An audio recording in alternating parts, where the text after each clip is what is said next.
لك يا باشا عليا الحرام من ديني، لو روحي هتطلع، ولو روحي دي كانت 1000 نفس وطلعت كلها نفس بعد نفس ان انا اعتذر لك، اقسم بالله ما ابقى من ظهر ابويا.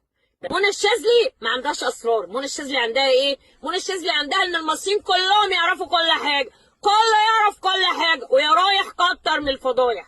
هو انا بعد العمر اللي انا وصلت له ده، وصلت العمر ده كله عمري ما عرست لحد، هعرس دلوقتي لديكتاتور ابن متناكه ابن دين كلب خول معرس متبعبص متزمبر، لديكتاتور ابن متناكه ابن دين كلب خول معرس متبعبص متزمبر. اخاف منه ان اهلي في ايده؟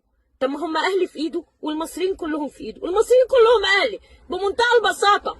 انتوا اللي فيكوا شايف الظلم اللي وقع على اهلي وقع على 120,000 اسره غيرهم.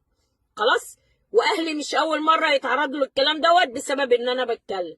العيله كلها مقطعاني عشان ابن دين الكلب ابن المتناك، وبعدين يقوم رايح منكل بيهم برضه. فانت نكلت بيهم، انت فتحت خراره خرا على نفسك. انا اساسا ست قلت الادب جدا وما بسيبش حقي خالص، وعندي استعداد اقسم بالله اروح فيك في 6000 ده يا ابن 60 متناك، فاهم؟ فانا ما عنديش مشكله، انت اللي بداتها معايا.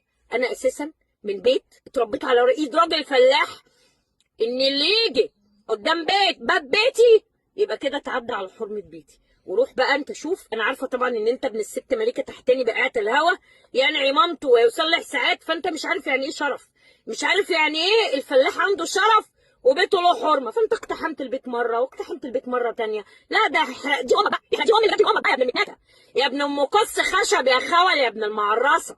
انت كفايه كده، وانا هفضل مستحمله القرف ده لغايه امتى؟ وماسكه لساني وقطمه الحنظل، وكنت موقفه الفيديوهات الطويله دي بسببهم. هم اللي كانوا قافلين عنك بوابه الخرا دي، خدتهم. قابل بقى، قابل بقى يا باشا، قابل يا باشا. انا اعتذر لك يا باشا عليا الحرام من ديني، لو روحي هتطلع، ولو روحي دي كانت 1000 نفس وطلعت كلها نفس بعد نفس ان انا اعتذر لك، اقسم بالله ما ابقى من ظهر ابويا. ده انت ما تعرفنيش، اعمل اللي انت عايز تعمله، كل اللي هتعمله هتتحاسب عليه. انا بايدي اذا ربنا اداني العمر ان شاء الله باذن الله هكتب اسمك النجس على باب مبوله الحضره. عارف مبوله الحضره اللي الرجاله بيدخلوا يطرطروا فيها؟ وهنحط طبعا على البتاع اللي بيطرطروا فيها الرجاله دي، هنحط صورتك طبعا وبقك مفتوح، ونكتب عليها مبوله مدام مليكه تيتاني بائعه الهوى وابنها السيسي، انها فتشاح ابو ضبه ومفتاح. فهمت يا حبيبي؟ انا منى الشاذلي، انا ما بعتذرش لحد، ولا احني جبهتي، ولا اركع ولا اسجد الا لله سبحانه وتعالى بس، فقط لا غير. واعمل اللي انت عايز تعمله، اعلى مفخلك اركبه، اعلى مفخلك اركبه، انت والمنيوك وزير الداخليه وبعبوس القفر المسؤول عن الامن المنوي، الامن الوطني، شراميط الامن الوطني.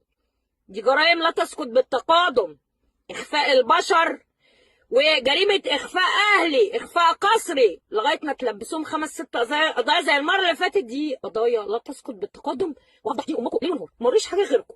وعلى فكره اقول لكم حاجه، يعني عشان ما تبقاش زربرايز، انا هبدا الاجازه السنويه اللي هي 6 اسابيع بعد اسبوعين بالظبط، ودي المهله اللي عليا الحرام من ديني مديها لك يا عبد الفتاح يا سيسي، يكونوا الناس دي طلعت ومالكش صالح بيهم، وتطلعهم من حساباتك، وتطلعهم من الخلاف اللي بيننا، لان الخلاف اللي بيننا خلاف عقائدي اهلي مش فيه، لان انت لو حطيتهم فيها هيبقوا ضحايا ليك، وانا مش هتراجع برضه على فكره، فهمت؟ لان بقى ايه، ما ترجعش تزعل مني. ال6 ويكس هوليدايز بتاعتي انا هقضيها يعني على التليفون، هقضيها على التليفون بقى وعلى اللابتوب ده بقى، وفيديوهات طويله، وفيديوهات بقى 5 6 ساعات و10 ساعات، ونجيب بقى الورق، ونجيب المدن، ونجيب شهادات الناس، ونجيب بقى الفيديوهات اللي بتوصلني من مصر، فهمت؟ ونجيب بقى الكلام كله كله كله، ونقعد نفرده كده اهو قدام الشعب كده يسمع الفضايح، وانت عارف ان هم بيسمعوني، وعارف ان هم بيصدقوني بالحق. ما انا هطلع لهم بقى بالفيديوهات والكلام اللي بيوصلني كله كله كله كله كله. وقابل بقى يا مان، انت مش بتاع الامن الوطني قالك هيحلها لك؟ انا هحل لك وسط دين امك ودين ام وزير الداخليه ابن المتناكه. خلاص، سلام يا حبيبي.